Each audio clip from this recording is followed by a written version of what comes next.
Ćao svima, danas ćemo da pričamo nešto o Facebook hakovanju, to jest da li je to moguće. Odmah na početku da kažem da je to sve laž. Postoje i ljudi koji skidaju ono kao Facebook haker, evo sad će da vidite, ima i slike. Ja ako na primjer i onda ide, evo ga. Pišem email i onda u pitanju je Gmail i onda on nešto otkuca pa mu izađe njemu password, ne znam stvarno, ne, u stvari ovdje daje svoj password i onda kao neki i port od, ne znam ja stvarno šta je sve davao ovdje, ali sve to laž. Onda ima još mnogo Facebook hakera, evo isto kao i ovo. Onda imamo ovo je isti kao date svoj i onda get password nešto. Ne, u stvari date email i on kao get password, u stvari kad kliknete get password vi ste uneli svoju u svom računaru virus. Znači ima mnogo tih koji to rade, ali ne znam zašto to rade. Je to jednostavno nemoguće.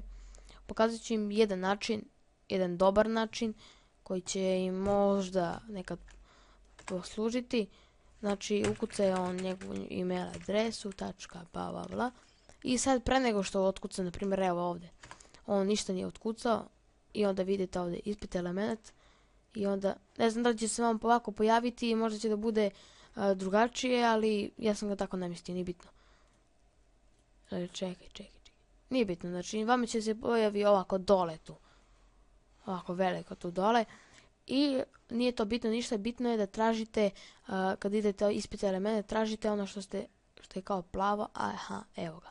I piše input tube password, ovako, vi kliknete tu dvoklik i onda kucajte na primjer 1, 2, 3, ajde nek bude, idete enter i samo ugasite ovo. I sad on će da otkuca ovdje, blablabla, i onda ovdje kad se nakuca, vidite, vidimo se šta kuca. I sad će onda piše ja sam kralj. I evo ga, provali ste mu šifru. I on ide, znači prijavi se i neće ni da gleda šta je ukucao. I onda, u stvari on će da mu ući će mu on sigurno, samo što neće on to vidjeti. Vi ćete posle saznati šifru kod on od vas. To je najbolja fora kada ga dovedete kući ili kod njega vi odete. I onda kao, fora to, da ga zajebete. Izvinjam se. Ovo je stvarno, ja sam uspio nekoliko puta tako da zajebem, ovo u stvari nije hakovanje, ovo je provaljivanje šifre. Jer ja nikad ne bi čak i da provalim šifru, ne bi je promenio kao, to je kao neka vrsta hakovanja, kako neko to zove.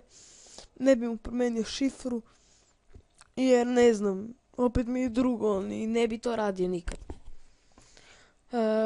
Hvala što ste gledali klip, ima još jedna fora koju ću pokazati u narednom klipu, tako da.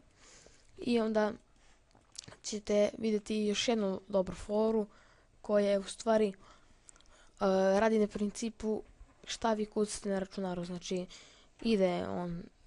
ode na Facebook i sad ukuca email, možda čak i ima i onda to je program koji u stvari sve pamti šta vi kucate, mada to ćemo šire da pričamo kasnije, možda čak i sutra, ne znam, ako budem slobodan.